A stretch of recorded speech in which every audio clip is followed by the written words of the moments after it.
안녕하세요. 이 땅의 일에 대한 통합된 그리스도교 관점을 소개하고 나누기 위해 기독교에 대한 선교교회, 소금빛교회에서 설립하고 후원하는 파이미니스트리 코브스 연구소제공 중국과정, 소명, 일, 그리고 사역 17번째, 18번째 나눔을 시작합니다. 오늘은 분별 모드의 마지막으로 7번째, 8번째 하나님의 음성을 듣는 것, 그리고 소명적 거룩이 무엇인지에 대해서 함께 이야기 나누겠습니다. 제가 잠시 기도하고 시작합니다. 거룩하신 주님, 17번째, 18번째 이 주제에 대한 마지막 나눔을 시작합니다. 주님께서 우리에게 주신 지혜와 능력이 충만하게 하여 주옵소서. 시작하는 시간이 오니 마치는 그 시간까지 주님께서 함께 하실 것을 믿음으로 고백하며 살아계신 우리 주 예수님의 이름으로 감사드리며 간절히 기도드립니다. 아멘. 예, 그래서 오늘 소명일 그리고 사역 마지막 주제를 나누게 됩니다. 하나님의 음성 듣는다. 이거는 뭐 다른 표현으로는 하나님의 직접적인 인도를 받는 것이다. 라고 이제 얘기할 수 있을 거예요. 하나님의 음성을 들었다라고 말하는 분들이 참 많죠. 예, 그리고 실제로 그런 일들이 일어날 수 있습니다. 하나님의 우리를 인도하신다는 거죠. 그렇기 때문에 소명적인 분별의 영성은요, 우리가 하나님의 부르심을 듣는다, 하나님의 음성을 듣는다라는 것은요, 어떻게 생각해 볼 수 있느냐라고 했을 때, 다음의 것들을 우리가 좀 살필 수 있어야 한다라고 말씀드릴 수 있을 것 같아요. 첫 번째로는 훌륭한 태도를 가지고 부르심 안으로 들어가서 영구적으로 있는 것이다라는 것이죠. 그러니까 하나님이 우리를 이끄시는 그것이 결국에는 하나님의 부르심 안에서 정말 훌륭한 성품을 가지고 살아가는 것이다. 만약에 우리가 훌륭한 성품을 가지고 살아가지 못한다면 하나님의 직접적인 음성이 정말 주님으로부터 온 것이 맞느냐라고 했었을 때 의구심을 품어봐야 할 것입니다. 또한 내 개인의 어떤 욕망에 순종적이게 만들지 않는 것. 그렇기 때문에 내 만족을 추구한다라기보다는 그렇다고 뭐 내 만족을 완전히 부인하는 것은 아니지만 하나님의 그 부르심, 하나님의 직접적인 인도는 때로는 내 만족을 다 채워주지 못할 수도 있다는 것을 우리는 기억해야 돼요. 그것이 윌리엄 프리킨스가 말하는 중요한 이야기의 핵심입니다. 그래서 폴 스티븐스 교수님은 그렇게 얘기해요. 곤란함은 우리가 잘못된 부르심 안에 있다라는 조짐이 아니다라고. 그러니까 곤란할 수도 있다는 거예요. 내가 만족하지 못할 수도 있다는 거예요. 근데 그렇게 하나님이 나에게 음성을 주실 수도 있다는 것을 기억해야 하는 거죠. 무엇보다 우리는 우리가 지금 하고 있는 것들에 대해서 마지막 날에 설명하게 되는 날이 올 것입니다. 그렇기 때문에 우리는 보이는 것을 따르지 않고요. 반드시 믿음을 따라 걸어가야 합니다. 믿음을 따라 걸어간다라는 것은 예수님이 하신 일들, 창조하시고 구속하시는 일들을 통해서 행하시는 일들을 바라보며 믿음을 따라 살아가는 것이다 라고 말할 수 있을 것입니다. 그래서 하나님은 직접적으로 말씀하셔서 인도하세요. 하나님의 말씀으로. 그래서 성경은 우리가 어떻게 살아야 하는지에 대해서 말해 주죠. 또한 우리 삶에 하나님이 주시는 섭리적인 지시하심으로 인해서 그렇게 또 하시고 또 은사와 재능을 주심으로 그런 일들을 우리에게 이끄십니다. 건전한 판단과 지혜를 연습할 수 있게 또 하나님은 일하시는 분이에요. 또한 우리에게 독특하게 동기를 부여하시는 일들을 통해서 하지만 오늘 주제의 중요한 핵심은 하나님의 직접적인 음성을 들을 수 있다라고 얘기했잖아요. 그게 이제 성령님의 직접적인 인도를 따라라고 얘기할 수 있겠죠. 그래서 이런 것들은 때때로 예언자적인 말, 비전, 꿈 또는 심오하고 강렬한 내적 신념을 통해서 일어나게 됩니다. 근데 어떤 인도하심은 정말 직접적인 어떤 그런 음성이라는 그 인도하심은 성경과 교회의 전통을 따라 점검될 필요가 있다라고 데살로니가 전서에서 얘기합니다. 성경은 하나님이 지혜와 성령님을 동시에 주신다라고 우리에게 이야기해요. 그래서 고든 스미스 교수님은요, 하나님께 우리가 어떻게 귀 기울 수 있는가? 이게 하나님의 음성이다, 직접적인 음성이다, 아닐 수 있다라는 것을 어떻게 분별할 수 있느냐라고 썼을 때, 이런 것들을 질문해야 한다라고요. 우리는 우리 삶의 실제적인 상황을 통해서 일단 들을 수 있어야 한다는, 나의 실제적인 상황과 크게 상관없는 것들은 사실, 조금, 다시 한번 생각해 볼 필요가 있다라고 얘기를 해요. 그래서 듣는다라는 것은 옳은 질문을 하는 것이 중요하다라고 얘기를 합니다. 그러니까 우리가 하나님의 음성을 듣는다라고 했었을 때 하나님이 그것을 어떻게 이끄실 것인가 그러니까 그런 것들 그게 정말 내 안에 있는 동기 그러니까 열정, 뭐 또는 그런 것과 강점, 또 능력, 재능과 연관되는가 이런 것들도 좀 생각해 볼 필요가 있어요. 예를 들어서 하나님, 내가 정말 이렇게 해주십시오라고 했을 때 하나님이 그렇게 해주겠다 또는 그렇게 해주지 않겠다. 일단 그런 것들은요, 음, 직접적인 어떤 하나님의 음성과 관련이 없다라고 얘기해야 할 것입니다. 왜냐하면요, 하나님이 먼저 우리에게 나의 일에 참여하라라고 말씀하시지. 우리가 제가 하나님의 일을 위해서 주님 이렇게 해주세요, 저렇게 해주세요. 이렇게 해도 될까요? 저렇게 해도 될까요? 그런 얘기에 하나님이 응답하시는 분은 아니다라는 거예요. 중요한 건요, 하나님이 먼저 말씀하시고 우리가 들으며 하나님이 먼저 우리에게 부르시고 우리가 그 부르심에 응답한다라는 게 중요해요. 그러니까 내가 하나님의 일을 위해서 주님 이렇게 해도 될까요? 없을까요?가 아니라 하나님이 먼저 내 일에 이 창조하시고 구속하시는 일에 참여하라라고 먼저 말씀하시고 요구하신다는 거예요. 근데 그 요구가 항상 내가 가능한 응답할 수 있는 것보다 더 크게 다가올 때가 있다라는 것이죠. 그렇기 때문에 내가 요구함으로 인해서 그거는 하나님의 부르심과는 직접적인 관련이 없다라는 것을 기억할 필요가 있습니다. 내 마음의 갈망이 무엇인가? 내가 어떤 세상에 깨어짐을 보고 있는가? 그래서 하나님의 음성을 듣는다라는 것은요, 인내와 용기의 문제예요.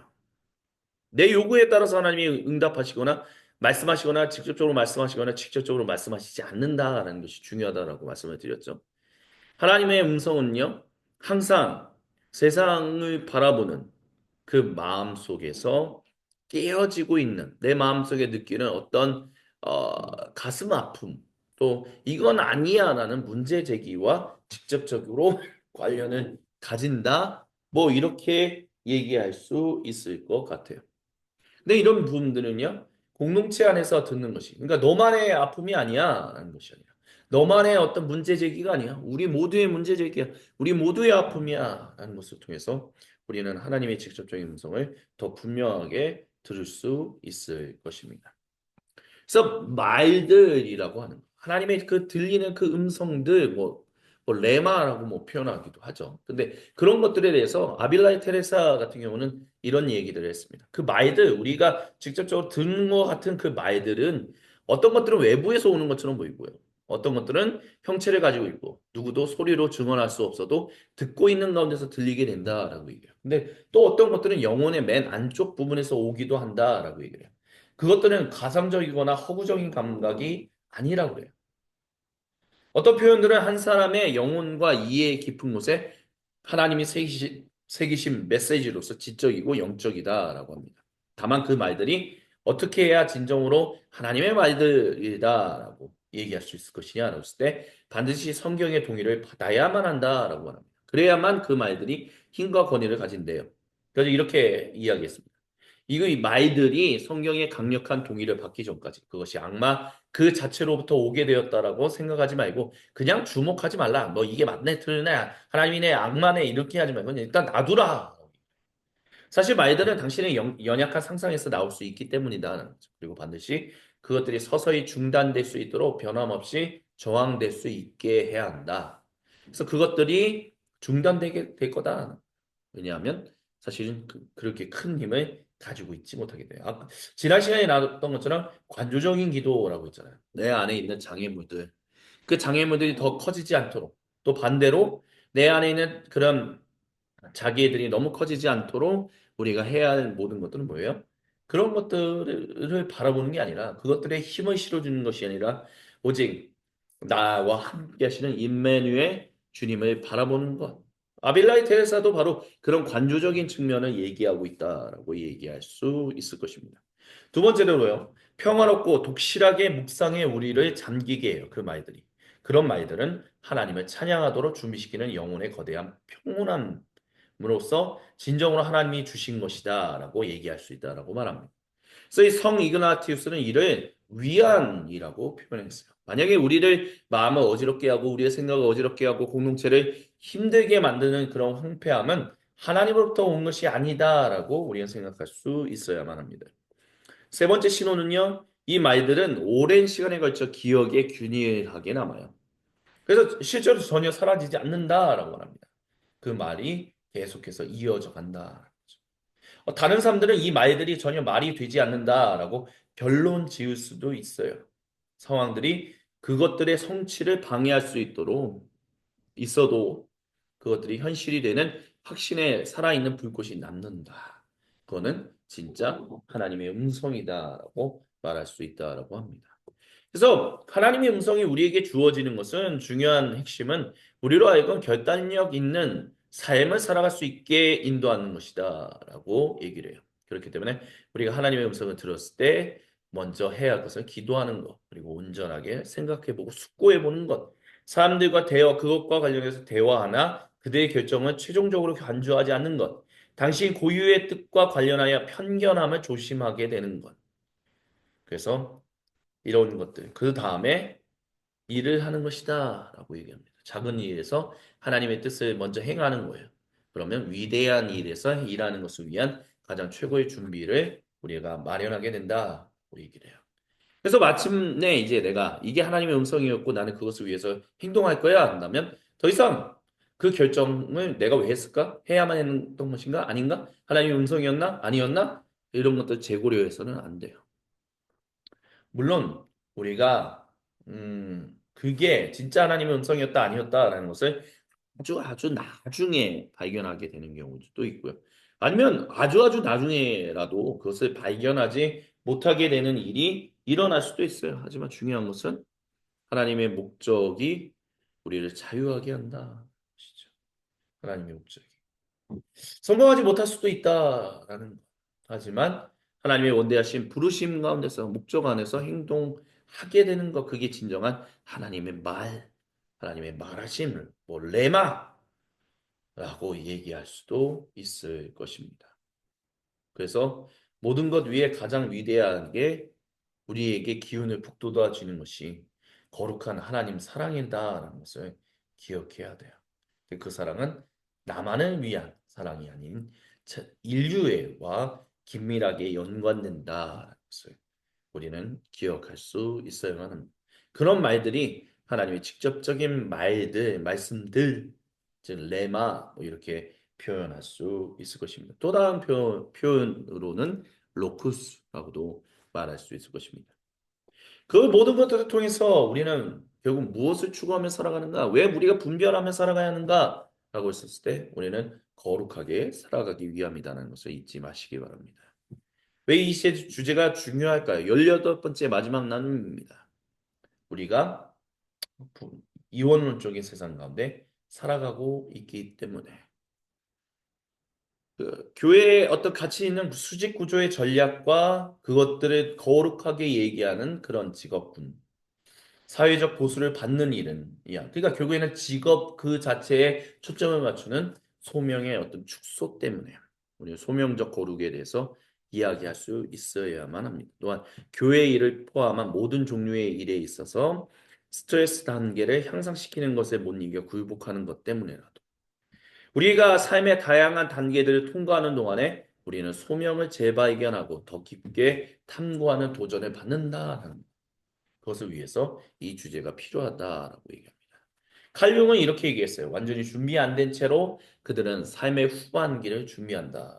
또는 젊은이들에게 세상과 삶의 지식을 소개하는 일반 대학들처럼 40살의 인생 후반기와 그 요구 사항들을 준비케 하는 대학이 있습니까? 없다라고 말합니다.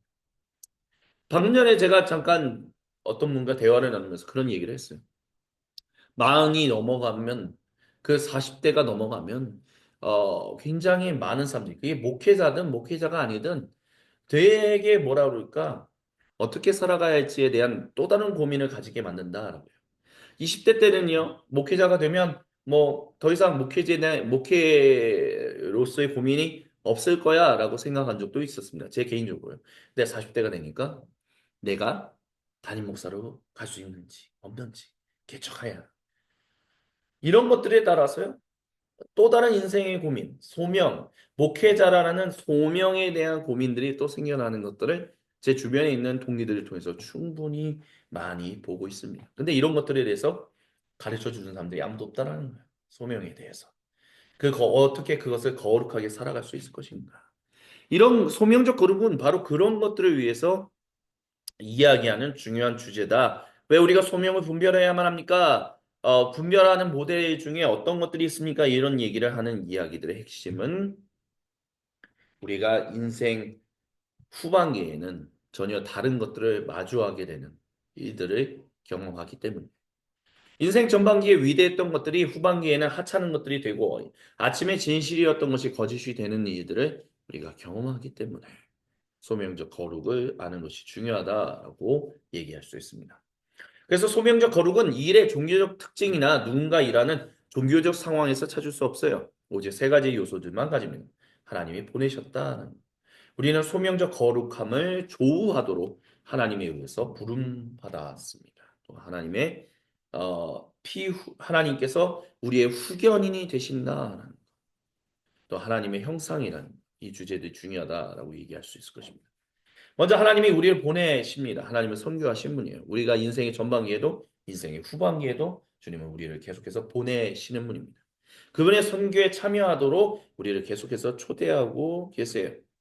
그러므로 인하여 우리는 예수님께서 제자들의 사도 선교사로서 하나님의 선교 안에서 그분께 합류하도록 제자들을 모집했다라는 것을 기억해야 합니다. 대위임령이 있었고 더 큰 위임령이 있고 그리고 가장 큰 위임령이 있다라는 것을 우리는 기억할 수 있어야만 합니다. 토마스 아퀴나스가 일곱 가지 육체의 자선은 우리의 이웃을 사랑하는 실천적 길이다라고 했어요. 그래서 우리가 예전에 처음 서두에 이 주제를 가지고 얘기를 나눌 때 이런 얘기를 했었죠. 우리가 우리의 직업에서 은퇴하는 경우는 있으나 하나님의 소명에서 절대로 은퇴하는 일은 없다라고 얘기를 했었잖아요. 그게 무슨 얘기냐라고 한다면 하나님을 사랑하고 이웃을 사랑하는 것 그래서 하나님의 온전한 부름받은 전적인 은혜로 말미암아 구속받은 백성으로서 그 은혜의 백성답게 살아가게 되는 일에 있어서는 절대로 그 일이 끝나는 일은 없다라고 얘기를 했죠. 그래서 우리가 나이가 들더라도 나이가 전반기든 후반기든 아니면 최후반기든 최전반기든 우리는 이런 일들에서 어, 해방되는 일은 없다라는 거죠. 그래서 뭐 이런 것들을 오늘날의 산업으로 연결한다면 뭐 음식 산업, 음료 산업, 의복 디자인, 환대, 의료 상담, 경찰, 군대, 뭐 장례사 등등등이라고 얘기할 수 있을 것입니다. 무지한 사람을 가르치고 확신이 없는 일을 상담해주고 애통하는 일을 위로하고 죄인을 책망하고 부상당한 일을 용서하고 우리를 곤경에 빠뜨리고 귀찮게 하는 이들을 참을성 있게 대해주며 모두를 위해서 기도해주는 것. 이 소명적 거룩에서 우리는 절대로 은퇴하는 일이 없다는 거죠. 그렇기 때문에 하나님이 우리에게 보내신다는 것을 하나님이 보내셨다는 것을 우리는 기억해야 돼요. 이 세상에서의 우리의 일은 이 땅을 인간답게 하며 창조세계의 잠재성을 개발하고 인류의 삶을 높이고 꾸미며 열방을 축복하는 하나님께서 의도하신 선교의 일부분이다. 우리가 그 일에 조우하도록 부르심 받아서 보냄 받는다는 것을 기억해야 합니다. 그리고 우리가 그렇게 살아갈 수 있도록 하나님은 끊임없이 우리의 후견인이 되십니다. 믿음, 소망, 사랑, 믿음에 대한 소망에 대한 그리고 사랑에 대한 이야기들을 저희가 전번에 말씀을 나눴었습니다. 이 믿음으로, 소망으로, 사랑으로 살아가게끔 하도록 하나님이 실제적으로 우리의 후견인이 되셔서 우리가 그렇게 살아갈 수 있게 하신다는 거죠. 우리가 믿음으로 일할 수 있도록 복음에 대한 확신으로부터 일어나고 하나님을 기쁘시게 하는 그 일을 위해서 믿음으로 일할 수 있게 계산적이지 않은 영에 의해서 특성 지어진 하나님을 위해서 작은 것을 하도록 우리에게 허락된 그 사랑으로 일하게 하도록 주님을 위해 가장 일상적인 것들이 지속될 것이라는 소망을 가지고 일하도록 하나님이 우리에게 후견인이 되신다는 거예요. 그래서 그렇기 때문에 그리스도교 일을 만드는 거. 우리가 그리스도인으로서 진짜 일하고 있는 사람들이야 라고 만들어주는 것은 종교적인 색채가 아니라 믿음, 소망, 그리고 사랑, 즉 하나님이 우리의 후견인이 되셔서 우리가 그 후견인으로 말미암아 일하게 되는 그것이다 라고 이것에서 우리는 영원히 은퇴하는 일이 없다라는 것을 주님이 계속해서 알려주시기 위해서 우리의 인생의 소명을 분별할 필요가 있고 우리가 그렇게 거룩하게 살아갈 수 있도록 인도하신다라는 것입니다. 그래서 우리가 하나님의 형상으로 살아가게 하십니다. 하나님을 아는 지식, 다른 이와의 관계, 자신을 아는 지식. 목표가 뭐라고 했죠? 온전함이라고 이야기했었습니다. 흠 없는 완성도, 단순한 존재, 분리되지 않고 성실함을 가지게 되는 것. 그래서 우리를 완전함으로써 거룩하게 주님은 인도하십니다. 삶의 모든 것을 일치된 것으로 하나의 소명 아래로 소명과 여가 활동을 하나인 것처럼 우리의 두 눈이 하나의 상을 만드는 것처럼 하나님은 우리를 거룩하게 이끄십니다. 그런 주님을 바라보면서 일상의 모든 것 안에서 하나님께로 나아갈 수 있어야 합니다. 그리스도 이원론으로부터 오는 추상적 개념과 이념들을 그렇기 때문에 거절할 필요가 있다라고 이야기합니다. 하나님께서 우리를 처음 창조하셨을 때 우리에게 감각적인 부분, 미학적인 부분, 영적인 권세를 하나님과의 교제를 통해서 가지도록 하나님은 우리를 의도하셨습니다. 창조의 성경적 이야기에서 남성은 존재하는데 배고픈 존재로 하나님을 향한 배고픈 존재로 존재하게 창세기 1장으로부터 3장이 얘기한다라고 말합니다. 그리고 오리지널 신 원죄는 주로 사람이 하나님께 불순종했다라는 것을 말하는 것이 아니라 오직 하나님 한 분을 향한 배고픈 존재가 되는 것을 멈췄던 것이 바로 원죄다라고 알렉산더 슈메만은 얘기했습니다. 그래서 결국 그 죄로 말미암아 하나님 안에서의 교제를 통해서 우리 안에 있는 감각적인 부분, 미학적인 부분, 영적인 부분들이 무너졌다라고 얘기하죠. 그래서 우리는 마치 우리가 주인인 것처럼 당연하게 그렇게 살아가요. 그래서 속이고 착취하고 파괴하고 그래서 경력을 제일 중요하게 여기고 땀을 흘리지만 실망하게 되고 결국 일은 의미 없다라고 하면 아니면 일을 우상화시키는 수많은 일들이 일어난다라고 이야기합니다. 하지만 이런 것들을 우리는 통합하며 바라볼 수 있는 관점들을 가질 수 있어야만 합니다.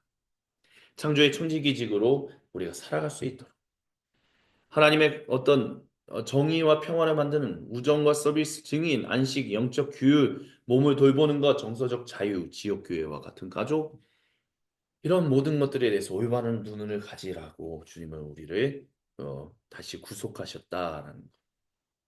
그래서 왜 우리가 우리의 모든 삶의 현장에서 이 온전함이 필요한가? 바로 신뢰성을 위한 누구로부터의 신뢰성입니까? 아직 하나님의 구원이 필요한 사람들. 그 구원 가운데로 들어오지 못하고 하지만 하나님이 끊임없이 부르고 계시는 그들에게 신뢰성을 위한 우주적인 요구사항 넘어 있다라는 것을 기억해야 합니다. 그래서 성품의 신뢰도가 매우 중요하다라는 것을 우리는 신명기 17장 14절로부터 20절에 이상적인 왕의 모습을 통해서 발견할 수 있어요. 사회적인 온전함, 경제적인 온전함, 종말론적인 온전함, 성적인 온전함, 그리고 양심의 온전함, 관계적인 온전함 등등등. 그래서 온전함에 뿌리를 두고 우리는 살아갈 수 있어야 한다라고 비자를 만들었던 디혹이라는 분은 비자를 만든 게 아니라 비자의 회장이었던 디혹이라는 분은 그 얘기했습니다. 온전함에 뿌리를 두고 우리는 고용하고 승진시켜야 한다는. 근데 온전함이 없다면 동기는 위험하고요. 동기 없이는 능력은 무력하고 능력 없이는 사람이 가진 이해는 제한되고 이해 없이는 지식은 의미 없다. 그리고 지식 없이 경험은 사람의 눈을 가리고 경험은 사람들이 좋지 않은 질을 가지고 다른 것들과 함께 빠르게 사용하는 것을 쉽게 제공하게 된다라고 말합니다. 잠언 19장 2절은 이렇게 얘기해요. 지식 없는 욕망은 좋지 않다.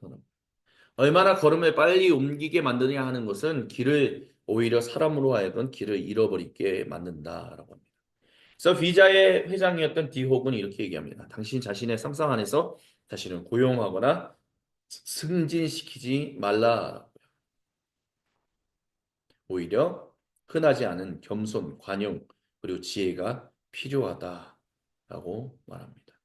그래서 보상과 관련해서도 이런 얘기를 했어요. 돈은 최고의 사람들이나 사람들 가운데 최고를 이끌어내지 않는다. 돈이 얼마이든 간에 그것은 누군가로 하여금 그들의 삶을 내려놓게 할 수 없다라는 나폴레옹이 말했다는 것을 기억해야 한다라고 말합니다. 형식과 정신에 대해서는 이렇게 얘기해요. 정신은 오래가며 형식은 단명한다라고요. 이 두 가지를 분명하게 구분하는 것을 우리가 할 수 있어야 하는데 실패할 때가 참 많다는 거예요. 근데 그것을 실패하게 되면 참 우리의 삶이 파괴적으로 파괴가 된다. 뭐 이렇게 이야기를 합니다. 그래서 정신을 보존하고 형식을 개선해야 한다. 차이를 알아야 한다라고 얘기하고요. 창조성에 대해서는 문제는 새 것을 어떻게 얻는다거나 당신의 생각에 혁신적인 생각을 주입한다라는 것이 아니라 오래된 것을 어떻게 하면 비워내는 것인가? 그것이 바로 창조성에 있어서 매우 중요한 주제다라고 얘기합니다. 지도력에서는요, 마음과 영혼의 중요성이 있다라고 얘기를 해요. 만약 당신이 이끄는 것을 생각한다면 당신이 가진 시간의 최소 40%를 당신 자신을 관리하는데 그리고 최소 30%는 당신에게 권위를 가지는 사람들에게 투자하고 15%는 당신의 동료들을 관리하는데 투자해야 한다. 그리고 나머지는 당신을 위해 일하는 사람들을 이해하고 이론을 실천하는데 사용해야 한다라고 당신을 설득해야 한다라고 말합니다. 그래서 소명적 거룩을 요약한다면 다음과 같습니다. 소명적 거룩은 하나님의 계획에서 목적에서 신성한 사역을 착수시키는 것입니다. 하나님 보내셨다는. 소명적 거룩은 우리가 그리고 이를 믿음, 소망, 그리고 사랑으로 응답하면서 하게 되는 것. 모든 것이 하나님의 영광을 위해서 하는 것이다. 라는 것을 깨닫게 한다. 또 소명적 거룩은 성령님과 함께 걸으며 성품의 변화가 변혁된 동기와 수행이 하나님의 본성과 목적의 일직선을 이루도록 이끈다라고 말합니다. 그래서 레슬리 뉴비기는 이런 얘기를 했었어요. 우리는 모든 세속적 일이 우리의 공유된 인간성이 우리에게 필요로 한다라는 것을 아는 일 없이 살아간다.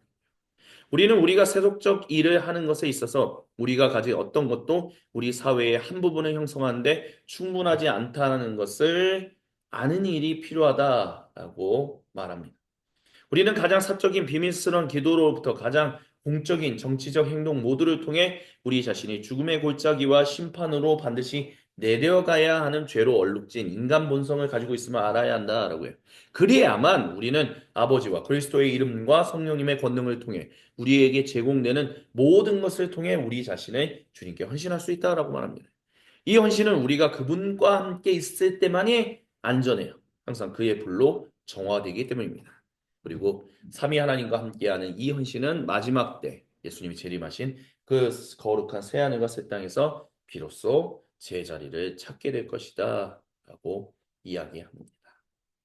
예, 이렇게 저희가 소명적 거룩까지 함께 이야기를 나눴습니다. 소명, 일, 그리고 사역의 관계성에 있어서 각각의 특징과 특성, 그리고 그런 것들을 총합적으로 보는 관점과 그것을 어떻게 분별할 수 있을 것인가 라는 주제들까지 우리가 긴 호흡을 가지고 함께 이야기를 나눴습니다.